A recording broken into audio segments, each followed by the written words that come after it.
thought our energy level was much greater in the second half, but I think that was obvious. But I'd also be remiss if I didn't. I thought Danny's kids came out and played their tails off. I thought they played with a ton of confidence. I think he had those guys ready to play, and they changed defenses on us. They went from zone to man, and I think once a couple guys hit a few shots, they started to get a lot of confidence, and we didn't do much to disrupt that. And I give them a lot of credit. Sometimes you just want to come up here and talk about your own team, but I thought his guys were really ready to play, and presented some challenges by changing defenses on the other end of the floor. But we certainly responded after halftime. I thought the first 7-8 minutes of the second half we were a completely different team, and frustrating. But we got to figure that out. Same thing with the turnovers. We go 9 in the first half and 2 in the second half. So your guess is as good as mine, and better rectify it quick or it's going to bite us in the ass. Chris, two-part question. First, to what do you attribute the change in energy? Was it a coaching message or was it player-driven? And secondly, it's frustrating to you as a coach. Do you think the players are feeling the same thing? I think a few of them were, and they voiced that concern at halftime.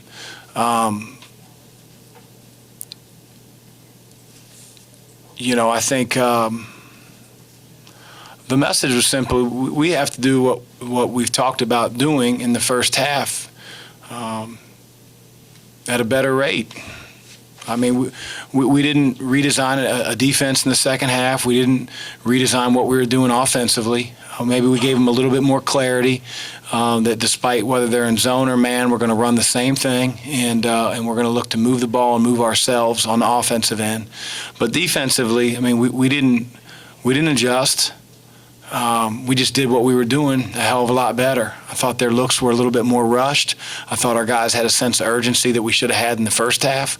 And again, if I had the answer, then we probably would have come out and played that way in the very beginning. But still learning about our team, and I think Wake Forest is very talented. I know they're at the bottom of the standings, but I think they've got some talent on their team, and they're finally a little bit healthy. So I give the opponent a lot of credit as well. They came out, like I said, and were very, very confident in what they were doing. They hit a couple of shots, and their confidence grew. But we have to be much more electric to start the game. You all made half of your threes. Is this one of the best shooting teams you've ever coached? I don't know. Maybe.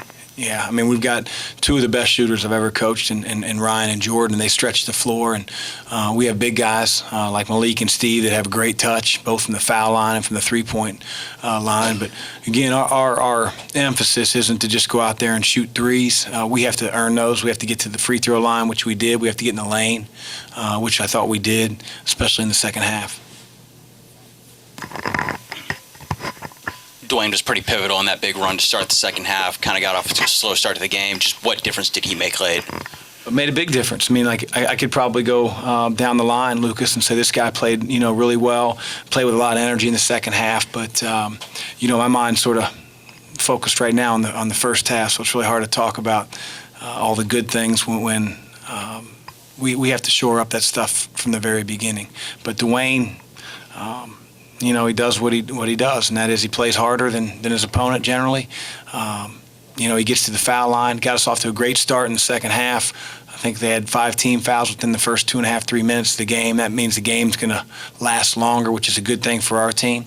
And I think we have a deeper team than Wake, and the longer the game goes, the better it is for Louisville. Malik seemed to have an impact late, but he seemed to struggle a little bit, especially defensively and with rebounds in the first half. Is he playing at 100%, or is that just something that the whole team was going through in the first half? If he's playing less than 100%, he hasn't told me that. Everybody's going to have bumps and bruises throughout their season, and Malik's never a guy that makes excuses. So maybe he's sore. I don't know, but I thought I thought our ball screen defense was average at best, and it's been really good all year. But not tonight. Give Wake Forest a lot of credit for that. And then him not rebounding the ball a lot of times because we're dealing with the guard who's got the ball in the lane, and we're trying to help, and shot goes up, and we don't have the guys in the right position to block out because they're helping other guards. So it's all chain reaction stuff, really high level. I'm kidding. Probably along the lines of the Dwayne question, but Fresh in the second half really seemed to set a positive tone, was getting in the lane and doing a lot of the whole half, really. Yeah, I mean, we've come to count. He is arguably our best defender at that position, and so you feel like you need him on the floor. David was turning the ball over at a high rate tonight. And, David's going to have those moments where, he's a freshman. I know he's spectacular and he can do some things that nobody else on the roster can do, but he's also got to learn and can't put his team at the point guard position in tough situations. But having said that, I thought Fresh was great and hit some timely threes. Got to do a better job at the foul line because he's got the ball in his hands a lot. He created some looks for his teammates, and I thought he did the job defensively that we've really seen him do all year. Josh was out tonight. Is he okay? Yeah, he's probably going to be a little freak injury, twisted his ankle where the wood ends on the side of the floor in practice yesterday. So it swelled up a little bit. There's no broken bones or anything like that. It's just a matter of dealing with a swollen ankle, and hopefully we get him back in a week or so.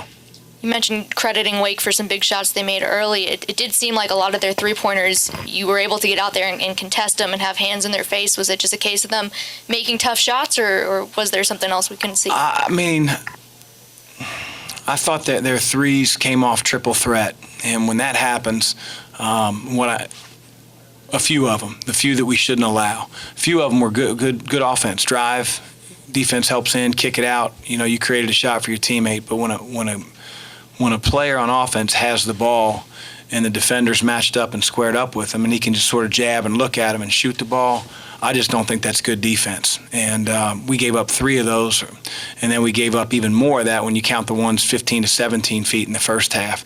And I thought our defensive energy on the ball, we put them on their heels in the second half. Nobody shot a triple threat 3 in the second half. And that right there just tells me it's a lot of energy that we had in the second half that we didn't have in the first half. Got to figure it out. You mentioned that some of the players were pretty vocal at halftime. You single anybody out as who takes charge when things aren't going well and maybe anything that was said? Well, I wasn't in the locker room. I'm down in the coach's office huddling with our assistants.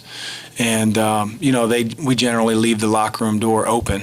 And so I could hear guys sort of barking. I'd be lying if I knew who it was at halftime. It's generally Malik and Ryan, but there's other guys that'll step up fresh. But Malik's been that way all year, and I wouldn't be surprised if it was him.